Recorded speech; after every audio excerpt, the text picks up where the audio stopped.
तो देख पे ध्यान देखी शुण 2018 आरंभ करके 2023 पर्यंत जी सब क्वेश्चन सब गुड़िक आम आलोचना करवा क्वेश्चन सहित आंसर आलोचना करवा जहाँद्वारा तुम मन गोटे धारणा आसो तुम मन गोटे आइडिया आसो तुम केमी एग्जाम लिखार अच्छे और सहित कौन क्वेश्चन गुड़िक सिलेक्टेड कौन क्वेश्चन गुड़िक एग्जाम प्रायत आसूसी तुम्हें देख तुमने देखा द्वारा तुम निजे घरे बस ही सिलेक्टेड क्वेश्चन बनई पार तो कौन गुड़िक एग्जाम आसो से तुम सियोर जापर। आज वीडियो केवल आम कोर 6 रो क्वेश्चन आंसर आलोचना करवा। हालांकि तुम कोर 5 रो वीडियो आसी तुम प्लेलिस्ट माध्यम तुम चेक करके देखी पार।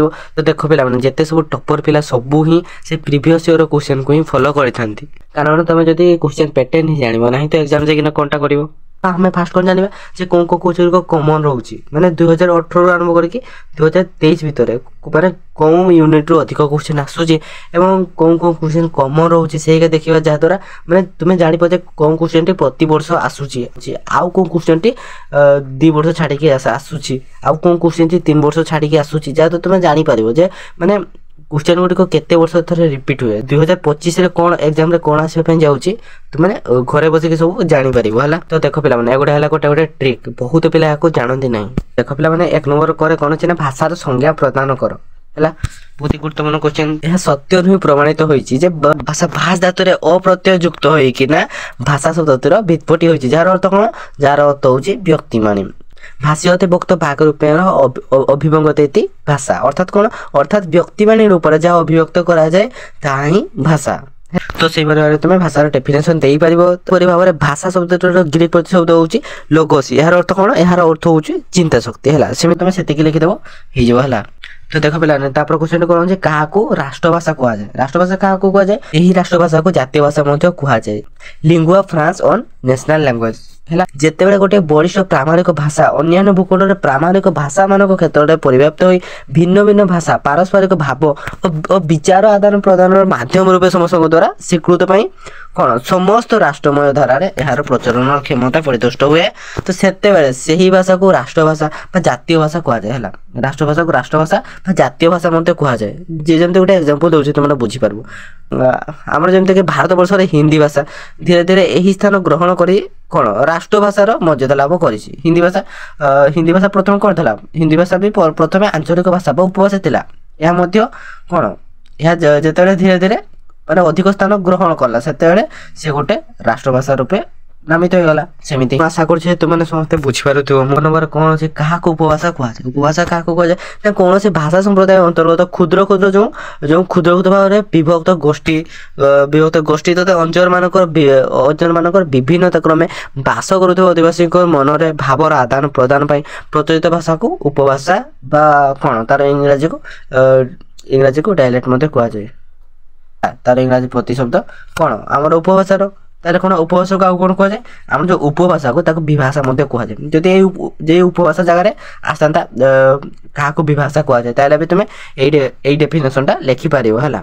तो भोलानाथ द्वारा यहाँ बोली भाषा बोली संबोधन कराइला भाषा और भाषा मध्य भाषा और उपभाषा मध्य पार्थक्य कौन पार्थक्य दर्शाओ है तुम भाषा और उपभाषा मध्य पार्थक्य दर्शेब है।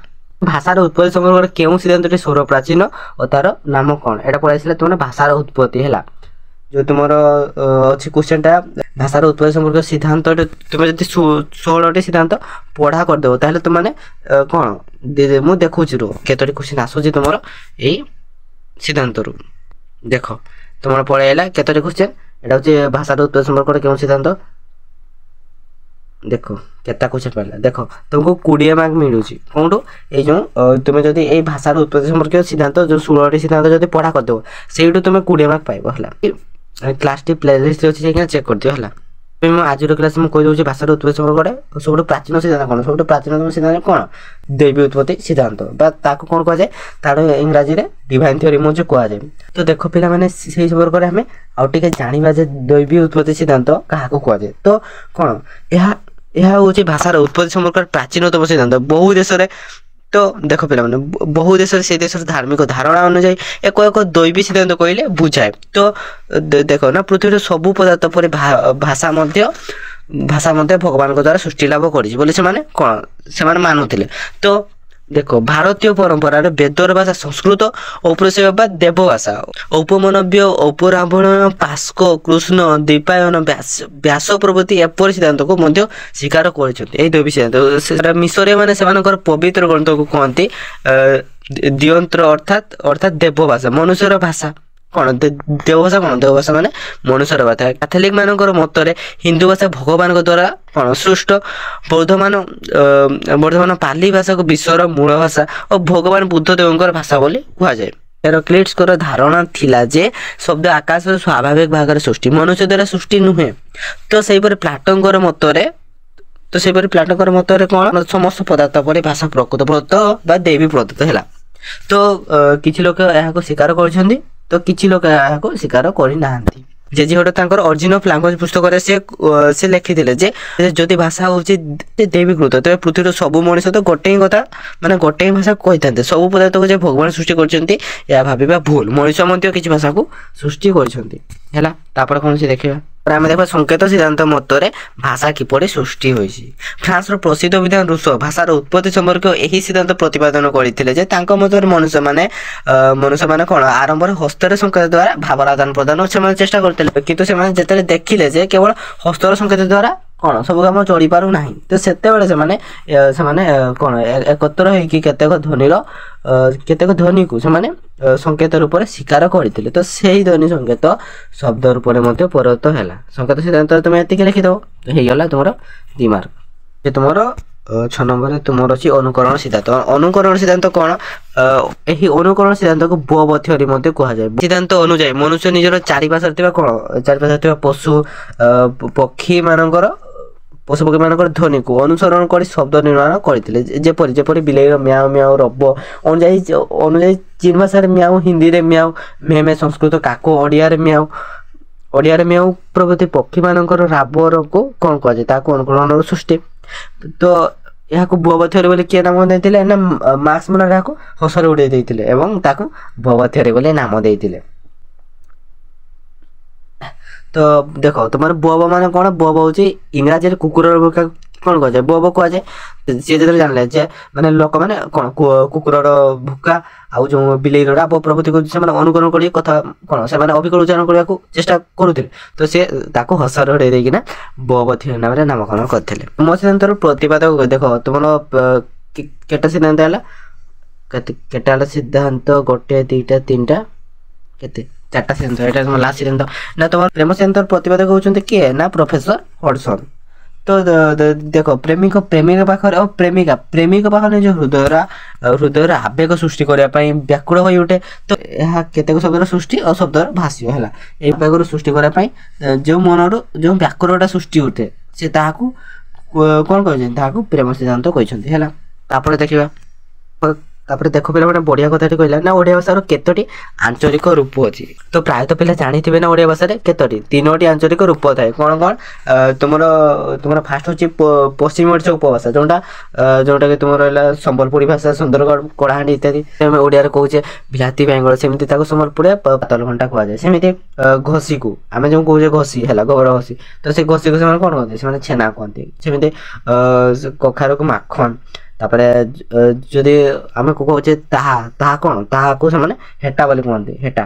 ତାପରେ ମୁଁକୁ ବି ମୁଲ କୁହନ୍ତି, କୁ ଜେନ୍ କୁହନ୍ତି। ସେମିତି ସମ୍ବଲପୁରୀ ଭାଷା ହେଲା। ସେଟା କଣ? ପଶ୍ଚିମ ଓଡ଼ିଶା ଉପଭାଷା। ସେକେଣ୍ଡରେ ତୁମର ଅଛି ଦକ୍ଷିଣୀ ଓଡ଼ିଶା ଉପଭାଷା। ଦକ୍ଷିଣୀ ଓଡ଼ିଶା ଉପଭାଷା କଣ? କୋରାପୁଟ, ଗଞ୍ଜାମ ହେଉଛି ତୁମର ଦକ୍ଷିଣୀ ଓଡ଼ିଶା ଉପଭାଷା। ଆଉ ତୁମର କଣ ପଳେଇ ଆସିଲା ଉତ୍ତରୀ ଓଡ଼ିଆ ଉପଭାଷା। ଉତ୍ତରୀ ଓଡ଼ିଆ ଉପଭାଷା କଣ ନା ତୁମର ବାଲେଶ୍ୱରୀ, ବଲାଙ୍ଗୀର, ମୟୂରଭଞ୍ଜ ଇତ୍ୟାଦି ତୁମର ଉତ୍ତରୀ ଓଡ଼ିଆ ଉପଭାଷା ହେଲା। ବୁଝିହେଲା? ତାପରେ ଦେଖ ପିଲାମାନେ ଏଇଟା ତ ପ୍ରାୟତଃ ତୁମେ ଆରାମସେ କହିଦେବ ବୋଲି ମୁଁ ଭାବୁଛି, କାରଣ ପଶ୍ଚିମାଞ୍ଚଳରେ କଥିତ ଓଡ଼ିଆ ଭାଷା ଓଡ଼ିଶାର କେଉଁ ଜିଲ୍ଲାମାନଙ୍କରେ ବ୍ୟବହୃତ ହୋଇଯାଏ। ତ ଦେଖ ପିଲାମାନେ ଏବେ ହିଁ ମୁଁ କହିଲି କଣ ପଶ୍ଚିମାଞ୍ଚଳରେ କୋଉ ଭାଷା? ଗୋଟେ ତୁମର ପଳେଇ ଆସିଲା ସମ୍ବଲପୁର, ବଲାଙ୍ଗୀର, ସୁନ୍ଦରଗଡ଼ ଏବଂ କଳାହାଣ୍ଡି ଇତ୍ୟାଦି। ତ ଦେଖ ପିଲାମାନେ ଏଇ କୋଶ୍ଚିନ୍ ତୁମମାନଙ୍କ ପାଇଁ ରହିଲା। ତୁମମାନେ ମୋତେ କମେଣ୍ଟ ସେକ୍ସନରେ କହିପାରୁଛ କି ନାହିଁ ମୁଁ ଦେଖିବା। ତାପରେ କୋଶ୍ଚିନ୍ ଦେଖିବା ଦ୍ରାବିଡ଼ ପରିବାରଭୁକ୍ତ ବିଭିନ୍ନ ଆଦିବାସୀ ଭାଷାର ନାମ କଣ? ଦେଖ ବିଭିନ୍ନ ଆଦିବାସୀ ଭାଷା କହିଲା କଣ? ଦ୍ରାବିଡ଼ ପରିବାରଭୁକ୍ତ ବିଭିନ୍ନ ଆଦିବାସୀ ନାମ ହେଲେ କଣ ତୁମର କନ୍ଧ, ଗଣ୍ଡ, ପରଜା ଏମାନେ କଣ? ଏମାନେ ଦ୍ରାବିଡ଼ ଭାଷା ଶିକ୍ଷା କରି ଅଭ୍ୟସ୍ତ ହୋଇଯାଇଛନ୍ତି। ତ ଦକ୍ଷିଣ ଓଡ଼ିଶାରେ ଏମାନେ ଅଧିକ ପରିମାଣରେ ବାସ କରୁଛନ୍ତି। ତ तो देख तापर तुम अच्छे जाबनिक भाषार प्रभाव ओडिया भंडार कहीं देखा मिले एटा गोटे क्वेश्चन। तुम ओडिया भाषा व्यवहृत 4टी इंग्राजी शब्द लिख 4टी तुमने इंग्राजी शब्द लिख तुम जहाँ पार ता लिख जमी पेन चेयर साइकेल सेमती लिख है।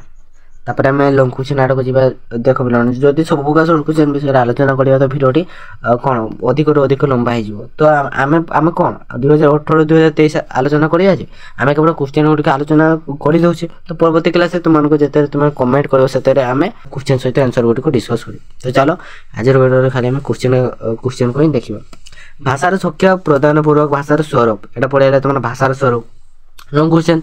तो और कौन अच्छे विविध रूप सेमती तुम 3 नंबर कौन भाषार उत्पत्ति संपर्क सिद्धांत गुड़िकर अवतारण करोटी अधिक ग्रहणीय दर्शाओ एटा पढ़ा तुम भाषार उत्पत्ति है उत्पत्ति संपर्क सिद्धांत गुड़िक तुम लिख 3 नंबरटा तुम पाई तुम जो सिद्धांत गुड़िक अच्छी दैवी उत्पत्ति सिद्धांत तापर तुम रहा तुम धातु सिद्धांत संकेत सिद्धांत इंगित सिद्धांत ध्वनिनुकरण सिद्धांत भावार्थ सिद्धांत ध्वनि सिद्धांत संगीत सिद्धांत प्रेम सिद्धांत संपर्क सिद्धांत आ कौन प्रतिबिंब सिद्धांत विवर्तन सिद्धांत आ गोटे समन्वित सिद्धांत प्रतीक सिद्धांत इत्यादि तुम जो सिद्धांत गुड़िक अच्छे तुम से विषय लिख श्रम परिहारमूलक सिद्धांत और इंगित सिद्धांत मतरे भाषा किपर सृष्टि होती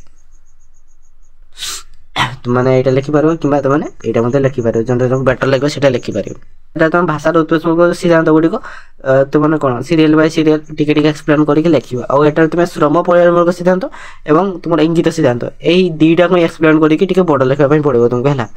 तो सहीटा ही तुम देख जो तुमको बेटर लगे से तुम लिख तुम 4 नंबर अच्छी तुम पश्चिमांचल कथित ओडिया भाषार रूपगत वैशिष्ट्य आलोचना कर पढ़ा तुम जो पश्चिमांचल कथित ओडिया भाषा पश्चिमांचल उपभाषा गुड़िक कौन कौन रहा जो आम संबलपुर बलांगीर सुंदरगढ़ कलाहांडी इत्यादि विषय तुम लिख है। तुम दक्षिणांचल कथित ओडिया भाषा दक्षिणांचल कथित ओडिया भाषा कौन रहा तुम जो कोरापुट रहा गंजाम रहा इत्यादि भाषा गुड़िक तुमने विषय एक्सप्लेन करके लिखिपार है। तुम ओडिया भाषा उपर ऑस्ट्रिक परिवार भुक्त आदिवासी भाषा गुड़िकर किपरि प्रभाव पड़ी तो देख पे तुम अच्छी 5 नंबरटा तो देख पे 5 नंबर तुम ओडिया भाषा उपर ऑस्ट्रिक परिवार भुक्त आदिवासी भाषा गुड़िकर किपरि प्रभाव पड़ी आलोचना कर। जो ओडिया भाषा उपर जो तुम ऑस्ट्रिक भाषा ऑस्ट्रिक परिवार भुक्त कौन आदिवासी भाषा गुड़िकर किपरि प्रभाव पड़ी से विषय तुम लिख 5 नंबर और कौन अच्छे।